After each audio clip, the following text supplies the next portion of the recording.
Hello guys, कैसे हैं आप लोग। मैं हूं अमित तलडा, आपका फ्रेंड फिलोसोफर एंड गाइड। दोस्तों, कॉस्ट एंड मैनेजमेंट अकाउंटिंग का पेपर है सर 21 को। ठीक है, आपके पास लगभग 2 दिन हैं पूरे, और मैं अज्यूम कर रहा हूं कि आप लगभग आज से भी अगर स्टार्ट करते हो तो आप 20 आवर्स पढ़ोगे। अब ये अलग अलग हो सकता है, अलग अलग बच्चों के लिए ये मैक्सिमम है। आप 16 घंटे भी पढ़ सकते हो, 12 घंटे भी पढ़ सकते हो, जो भी टाइम अवेलेबल है आप इसको उससे रिप्लेस कर सकते हो। मैं आपको रेशो बताऊंगा कि कैसे आपको डिवाइड करना है। ठीक है, तो वीडियो देखने के तुरंत आप बाद ये शेड्यूल स्टार्ट कर सकते हैं। लगभग आपके पास 20 आवर्स पढ़ने के लिए होंगे। ठीक है, old syllabus cost and management accounting की मैं बात कर रहा हूं, सीएस एग्जीक्यूटिव। तो 20 आवर्स आपके पास अगर हैं या 16 आवर्स हैं, जितने भी हैं, मेरे हिसाब से आप 50-50 बांट दो। 50-50 क्यों सर? ताकि आप दिमाग ज्यादा ना लगाओ, टाइम वेस्ट ना कर लो ये डिसाइड करने में कि कितना टाइम एलोकेट करना है। उतने में तो आप 1-2 घंटे वेस्ट कर लोगे। उससे अच्छा है न्यूट्रल रखो। न्यूट्रल मतलब 50-50। ठीक है, थ्योरी को 50% टाइम दे दो, जितना भी आपका अवेलेबल टाइम है। 16 घंटे है तो 8 और 8 बांट लो, 20 है तो 10-10 बांट दो। ठीक है, प्रैक्टिकल को भी 10 घंटे दो, थ्योरी को भी 10 घंटे दो। सिंपल फंडा यूज करो। एग्जाम टाइम में ज्यादा टाइम आपके पास होता नहीं है। अब जब आप थ्योरी पढ़ना स्टार्ट करोगे तो अगर 10 या 8 घंटे भी हैं आपके पास, तो मेरे हिसाब से पूरी थ्योरी पढ़ने के लिए टाइम सफिशिएंट है। 7-8 घंटे मतलब 8 घंटे में अगर आप अच्छे से मन लगा के बिना डिस्टरबेंस के 8 से 10 घंटे पढ़ते हो तो कॉस्टिंग की पूरी थ्योरी आपकी अच्छे से डिटेल में रिवाइज हो सकती है। पर अगर आपके पास 4 घंटे हैं, 3 घंटे हैं, 2 घंटे हैं, तो फिर वो पॉसिबल नहीं है। फिर आपको सिलेक्टिव स्टडी करनी पड़ेगी, मेन चैप्टर पहले पढ़ने पड़ेंगे, और इतना कम टाइम थ्योरी पे देना भी नहीं चाहिए। ठीक है, 8 घंटे सफिशिएंट है। 8 से 10 घंटे मिल पाते हैं तो बहुत अच्छी बात है। आप बहुत ही अच्छे से सारे चैप्टर्स बिना दिमाग लगाए कि क्या इंपॉर्टेंट है, क्या पढ़ूं क्या नहीं पढ़ूं, ये सब से आप दूर हो। 10 घंटे में हर चीज अच्छे से पढ़ी जा सकती है, इतना सफिशिएंट टाइम वो होता है। और मेरे हिसाब से एग्जाम में 60 मार्क्स की थ्योरी आनी चाहिए। ठीक है, काफी बच्चों को काफी मिथ्स है कि थ्योरी कम आती है, 50 से भी कम आती है। ऐसा कोई पेपर नहीं है जिसमें 50 से कम गई हो। एट द मैक्स मतलब 55 मार्क्स तक मिनिमम थ्योरी हमेशा रही है, 55 से कम वो गई नहीं है। ठीक है, आइडियल रेशियो है 60-40, 60 थ्योरी 40 प्रैक्टिकल। ये आप नॉर्मली अज्यूम कर सकते हो। 5 मार्क ऊपर नीचे हो सकता है मैक्सिमम। ठीक है, तो थ्योरी में इसलिए मैं कुछ बता नहीं रहा कि पूरे थ्योरी के चैप्टर कौन से हैं, क्या इंपॉर्टेंट है नहीं है। 10 घंटे हैं तो आपको कुछ ये दिमाग लगाने की जरूरत नहीं है। आप पूरी थ्योरी अच्छे से कवर करो, क्योंकि 60 मार्क्स की थ्योरी है। आपका जो पासिंग का बेस है वो थ्योरी है, तो उसमें क्यों दिमाग लगाना। आ रहा है ख्याल में? थ्योरी पूरी पढ़ो, जहां से भी आपने पढ़ा है। ये भी आप बात ध्यान देना, कोई नए नोट्स पकड़ के नहीं बैठना। अभी कोई नए नोट्स अभी पकड़ के नहीं बैठना।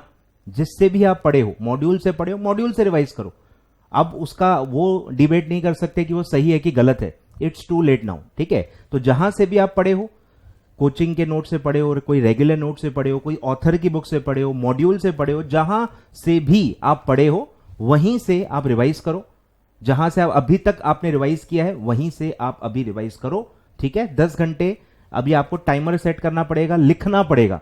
ये अपने आप फॉलो नहीं होगा। जितना देखने में सिंपल लगता है, इंप्लीमेंट करने में उतना ही मुश्किल होता है, क्योंकि आप ओवर स्ट्रेच कर जाते हो। प्रैक्टिकल्स या थ्योरी वॉटेवर, एक चीज आप पकड़ते हो तो आप ओवर स्ट्रेच कर जाते हो, और बाकी जो पढ़ाई बाकी है उसके लिए सफिशिएंट टाइम नहीं बचता। ये गलती आपसे हो सकती है। ठीक है, तो 10 घंटे या जो भी 50% ऑफ द टाइम है वो आप प्रॉपर लिख लो और उसका टाइमर लगा लो कि ये समय तक ही मुझे थ्योरी पढ़नी है, उसके बाद मुझे प्रैक्टिकल स्टार्ट करना है, चाहे थ्योरी पूरी कंप्लीट हो या न हो।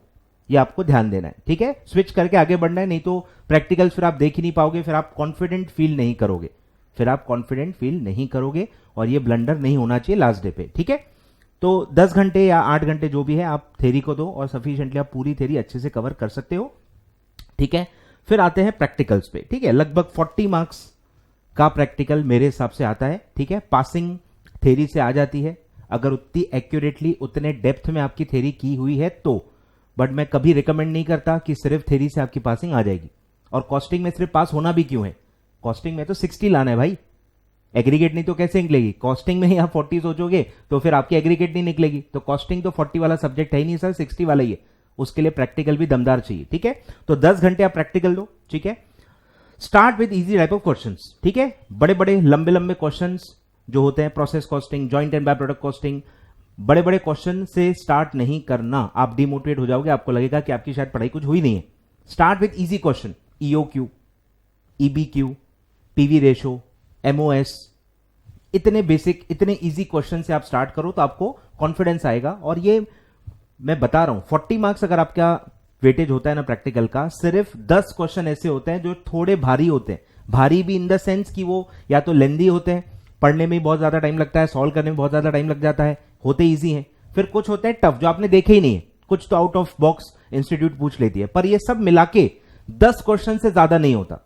आप हर पेपर में गिन लो, एक एवरेज जो मैं देखता हूं, एवरेज लेवल ऑफ जो स्टूडेंट है उसके हिसाब से अगर देखें, उसके कवरेज के हिसाब से देखें, तो 10 ही क्वेश्चन ऐसे होते हैं जो भारी होते हैं, जो आपको कभी फेल नहीं कर सकते।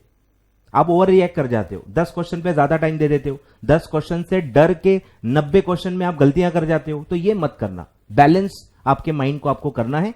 10 क्वेश्चन अगर आप देखते देखते आइडेंटिफाई कर लेते हो तो बहुत अच्छी बात है, उसको सबसे आखिरी में देखना है, टाइम मिले तो स्टार्ट विद इजी क्वेश्चंस, जो भी आपके इजी क्वेश्चंस हैं, हर चैप्टर में इजी क्वेश्चंस हैं, मटेरियल बोल लो, लेबर बोल लो, ओवरहेड बोल लो, मार्जिनल कॉस्टिंग बोल लो, रेशो कैश फ्लो बोल लो, सब में इजी क्वेश्चंस है, बहुत सारे इजी क्वेश्चंस हैं, तो पहले आप उनसे स्टार्ट करो। और मैं बता रहा हूं 40 में से कम 20 क्वेश्चन तो इजी होते हैं।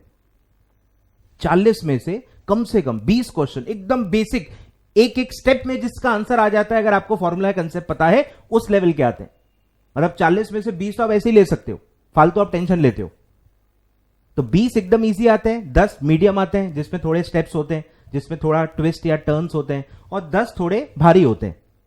ऐसे मेरे हिसाब से नॉर्मल मैंने जितना भी पास पेपर्स का एनालिसिस किया है, मेरे हिसाब से इस तरह का बाइफिकेशन होता है। 50% यानी जितना भी प्रैक्टिकल है उसमें से 50% एकदम बेसिक होते हैं, जो अब हर बच्चा आसानी से ले सकता है, जिसके लिए कोई टेंशन लेने की जरूरत नहीं है। तो आप स्टार्ट इजी क्वेश्चन से करोगे, ठीक है। फिर है बड़े बड़े क्वेश्चन सॉल्व मत करना। आखिरी डे पे बड़े बड़े क्वेश्चन देखने या सॉल्व करने के आपका टाइम नहीं है, क्योंकि मैंने आपको बता दिया ऐसे क्वेश्चन 5 या 6 ही होते हैं, मतलब जो बड़े बड़े होते हैं। मैक्सिमम सब मिला के 10 होते हैं, वो भी वर्स्ट केस बोल रहा हूं, मतलब जरूरी नहीं कि उतना वर्स्ट केस 10 क्वेश्चन भारी या लंबे क्वेश्चन आते हैं, तो उसको आप सॉल्व मत कीजिए। आप पूरा फोकस इजी और मीडियम टाइप पे लगाइए, ताकि आप एग्जाम के पहले कॉन्फिडेंट रहे। बड़े बड़े क्वेश्चंस भी अगर आपने किए हुए हैं, आपको समझे हुए हैं, आपने पहले प्रैक्टिस किए हुए हैं, तो आप देख सकते हो। पर अगर आपने देखे ही नहीं है, प्रोसेस कॉस्टिंग देखा ही नहीं है, और आप उसके प्रैक्टिकल क्वेश्चन लास्ट डे पे सॉल्व कर रहे हो, इससे बड़ी बेवकूफी नहीं हो सकती, ठीक है। तो बड़े क्वेश्चन सॉल्व मत करो। एक्सेप्शनल क्वेश्चन जो होते हैं, कुछ बच्चों की नजर सिर्फ एक्सेप्शनल क्वेश्चंस पे होती है, तो आप थोड़ा अपने आप पे संयम रखें। एक्सेप्शनल क्वेश्चन लास्ट 2 डेज में बिल्कुल भी नहीं देखने हैं, कितनी भी आपकी इच्छा हो। अगर वो एक्सेप्शनल है, भारी है, आपने कभी देखा ही नहीं हुआ, आप उसको बिल्कुल स्किप कर लीजिए। आपका इंटरेस्ट आएगा कि चलो देख लेते हैं, शायद आ जाए, पर एकदम आपके वो एक क्वेश्चन से 60-70 मार्क नहीं आ जाएंगे, वो एक ही मार्क का रहेगा। ये आपको समझना है, यही आपको समझना है। हर क्वेश्चन कितना भी इंटरेस्टिंग क्यों ना हो, एक ही मार्क का है। कोई 10 मार्क का क्वेश्चन नहीं आ रहा है आपको कि वो आपका पूरा मार्किंग बदल देगा। हर क्वेश्चन एक ही मार्क का है, मार्क पे ध्यान दो, एक ही मार्क का है वो, ठीक है। तो एक्सेप्शनल क्वेश्चंस नहीं देखना है। फिर है कोई भी चीज लिखनी नहीं है, एक्चुअली लिख के नहीं देखनी है, वो टाइम चले गया अभी, ठीक है। अभी सब ओरली आपको देखना है, टिक मारना है, स्टेप्स देखने हैं, एक फ्लो जो होता है कंसेप्चुअल की क्या नहीं दिया हुआ है, पहले क्या निकालना होता है, फिर एक एक स्टेप कैसे आप फाइनल आंसर तक पहुंचते हो, वो सिर्फ देखना है, लिखना कुछ भी नहीं है। सॉल्व एक्चुअली कुछ भी नहीं करना है, ठीक है। ये आपको ध्यान देना है, नहीं तो आप फिर कवर ही नहीं कर पाओगे। तो ये कुछ ऊपर ऊपर से मैंने बता दिया। अब है कि आप पेपर कैसे अटेम्प्ट करोगे, ठीक है। पेपर में भी काफी बच्चों को ये परेशानी होती है कि सर पेपर कैसे अटेम्प्ट करें, मतलब पहले प्रैक्टिकल करें, पहले थ्योरी करें, कितना टाइम दें, ठीक है। तो फर्स्ट सजेशन है, कभी प्रैक्टिकल पहले स्टार्ट नहीं करना। कोई भी प्रैक्टिकल हो, मतलब मैं टैक्स के लिए भी कह रहा हूं, या जितने भी सब्जेक्ट्स होते हैं जिसमें थ्योरी और प्रैक्टिकल अलग अलग होते हैं, प्रैक्टिकल्स पहले कभी सॉल्व नहीं करना, क्योंकि प्रैक्टिकल्स में आपको कितना टाइम लगने वाला है ये आपको भी नहीं पता, और अगर आपने ज्यादा टाइम ले लिया तो क्या होगा, थ्योरी पूरी आप सॉल्व ही नहीं कर पाओगे, ऐसे ही टिक करके आ जाओगे। जबकि थ्योरी है जो ज्यादा आती है, जिसपे आपकी पासिंग बेस है, उसको आपको पहले समय देना चाहिए, फ्री माइंड से बिना टेंशन के थ्योरी सॉल्व करनी चाहिए। प्रैक्टिकल पे अगर आप ज्यादा टाइम दे चुके हो तो आपका माइंड ऑलरेडी पैनिक हो जाता है, ऑलरेडी पैनिक स्टेट में फिर आप इजी से इजी चीज भी आपको टफ लगती है, अच्छी से अच्छी चीज जो आप करके गए वो आप गलत करके आ जाते हो। तो ये नाइंसाफी थ्योरी के साथ नहीं होनी चाहिए, थ्योरी ठंडे दिमाग से आपको सॉल्व करनी चाहिए, और इसीलिए पहले थ्योरी ही अटेम्प्ट करनी चाहिए, ठीक है। तो जैसे मैं कह रहा हूं 60 मार्क्स लगभग मेरे हिसाब से थ्योरी आनी चाहिए, तो मेजॉरिटी तो थ्योरी है, तो उसको आप 1 आवर या 1.5 आवर दे सकते हो, कि टाइम कम लगता है। ये अच्छी बात है थ्योरी की कि बड़े बड़े क्वेश्चन नहीं होते, एक एक दो दो लाइन के क्वेश्चन होते हैं थ्योरी वाले, बस आपको पढ़ा हुआ है, थोड़ा बहुत कुछ कुछ एनालिटिकल भी होते हैं, सोचना पड़ता है। तो आप 1 to 1.5 आवर मैक्सिमम दे सकते हो, उतने में आपकी थ्योरी अपने आप ही कंप्लीट हो जाती है, ठीक है।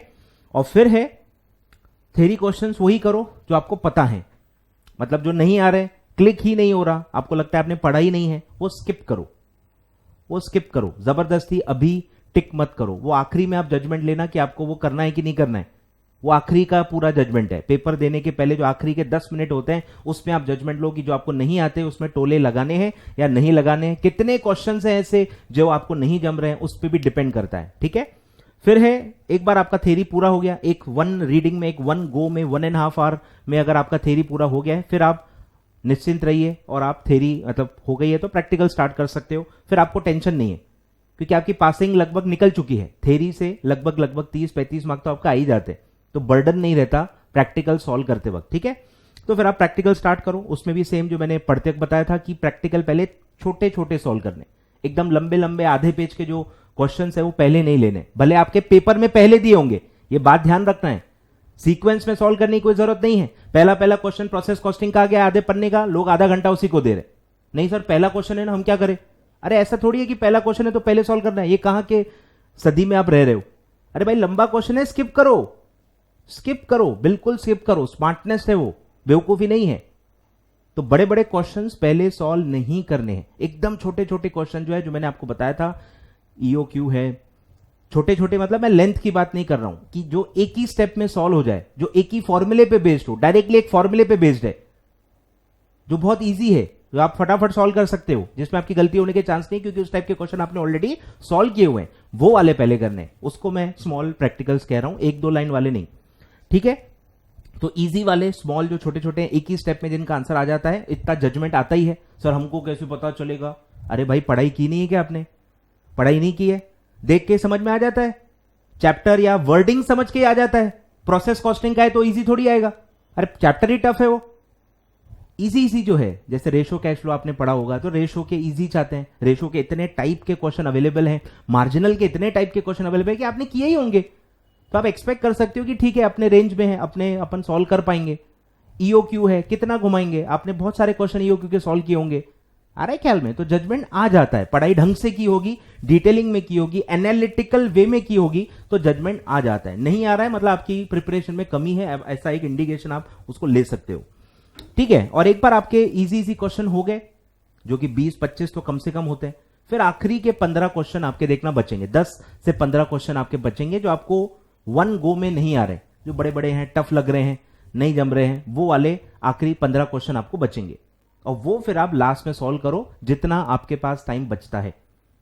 तो इस तरह से क्या होगा, मेरे हिसाब से 70 मार्क का पेपर आपका सॉल्व हो चुका होगा कम से कम। देखो आपने 40-45 मार्क का तो थ्योरी का सॉल्व किया होगा, 60 का अगर मैं अजम्पशन लूं तो 60 में से आपके 40 क्वेश्चन तो मतलब सही होंगे, राइट होंगे, और आपने कितने टोले मारे वो मैं अज्यूम नहीं कर रहा हूं, बट 60 में से आप 35-40 मार्क ले सकते हो, उतना आपका एक जजमेंट आता है अगर आपकी थ्योरी उतनी डिटेल में कवर हुई है तो। फिर प्रैक्टिकल में भी मैं बता रहा हूं, एक 1 गो में 20 से 25 क्वेश्चन तो सॉल्व हो जाते हैं, सिर्फ 15 क्वेश्चन ऐसे होंगे जो 1 गो में आपसे माइट भी सॉल्व ना हो रहे हो और आपको एक और बार उसको ट्राई करना हो। तो लास्ट में जो बचता है ना टाइम, 15-20 मिनट, आधा घंटा, उसमें आपको जजमेंट लेना है कि थ्योरी में टोले मारे कि नहीं मारे, प्रैक्टिकल जो बड़े बड़े हैं उसको क्या करें, तो ये सब आखिरी में छोड़ देना है। मतलब आपका 2 घंटे में या 2.25 घंटे में 60-70 मार्क का पेपर सॉल्व हो जाना चाहिए अच्छे से, जिसमें आप कॉन्फिडेंट हो, ये आपको ध्यान देना है, वहां टाइम ज्यादा देना है, ठीक है। और फिर लास्ट में आप जजमेंट दो। मैं ज्यादा मैथमेटिक्स नहीं बताता कि सर नेगेटिव मार्किंग है तो कितने तक टोले मारे, ये सब मैं नहीं बताता, बिकॉज बच्चा कॉन्फिडेंट ही नहीं है कि कितना उसका सही है। बच्चा बोलेगा 70 मार्क का मेरा सही है, अरे पर वो होता थोड़ी है, वो तो बच्चे के हिसाब से 70 सही है, वो बच्चे का जो जजमेंट है वो अलग होता है, वो अलग ही वे से जजमेंट लेते हैं। ये मेरा 7 साल का एक्सपीरियंस बता रहा हूं। तो एक्यूरेसी की कमी है कि उसको लगता है 70 सही है, तो मैं सोच के बोलूंगा ठीक है 70 सही है, 30 टोले मार लो, नेगेटिव से इतना इंपैक्ट नहीं पड़ेगा। अरे पर अगर वो 70 सही नहीं निकले, वो अगर 60 ही सही निकले, 55 ही सही निकले, तो फिर आप फेल हो जाओगे सीधे। इसलिए मैं ये ज्यादा गेमिंग वाला काम नहीं बताता हूं, ये बच्चों के भविष्य के साथ खिलने जैसी बातें हैं। काफी वीडियोस आपको दिखेंगे वैसे, पर मेरा वैसा काम नहीं है कि बच्चे की एक्यूरेसी उसमें सबसे मेन होती है। बच्चे की अगर एक्यूरेसी कम ज्यादा हो गई तो फिर पूरा वो सीधे फेल हो सकता है, इसलिए ये सब करना ही नहीं। जितने आप कॉन्फिडेंट हो उतना आप सॉल्व करो। 70 का भी आप सॉल्व करके आते हो, 70 में से भी लोगों ने 60 लिए हुए। ऐसे मैंने बहुत सारे एग्जाम्पल देखे हैं, जितने सॉल्व किए ना डॉट उतने मार्क्स उनको आए हैं। 60 का सॉल्व करके हैं 60 मिल गए, तो ऐसे भी लोग हैं। तो एक्यूरेसी है सबसे ज्यादा इंपॉर्टेंट। एक्यूरेट हो अगर आप तो आप कम भी सॉल्व करके आओगे, डरो मत। 70 का भी सॉल्व होता है एक्यूरेटली, कोई टेंशन नहीं, आपको आराम से 60 प्लस मिल जाएंगे। तो एक्यूरेसी पे ध्यान दो, क्वांटिटी पे ध्यान मत दो, क्वालिटी पे ही ध्यान दो। आप स्कोरिंग अच्छी कर जाओगे, क्योंकि नेगेटिव की वजह से फालतू आपके मार्क्स कम हो जाएंगे और फालतू फिर आपकी एग्रीगेट नहीं निकलेगी। ठीक है, तो ये सब था, मुझे बताना था। ठीक है, गलती मत करना। कैलकुलेटर वगैरह अगर मैं ऑलरेडी बता चुका हूं, कैलकुलेटर चेंज नहीं करना, जो कैलकुलेटर अभी तक यूज कर रहे हैं वही यूज करना है। ठीक है, नोट्स भी सेम जिससे अभी तक रिवाइज किया है, कोई भी बुक हो वो कोई फर्क नहीं पड़ता, उसी बुक से आपको रिवाइज करना है। ठीक है, तो फटाफट मैंने आपको सारी चीजें बता दी। आई होप आप इसको इंप्लीमेंट करेंगे सीरियसली। ठीक है, चलिए, thank you so much, all the best for the papers. Target 60 plus ही होना चाहिए, 60 के नीचे सब्जेक्ट का अपमान है। 60 मार्क्स कम से कम आपको कॉस्टिंग में टारगेट करने चाहिए अपने लिए, आप कोई भी लेवल पे हो। ठीक है, ऑल द बेस्ट।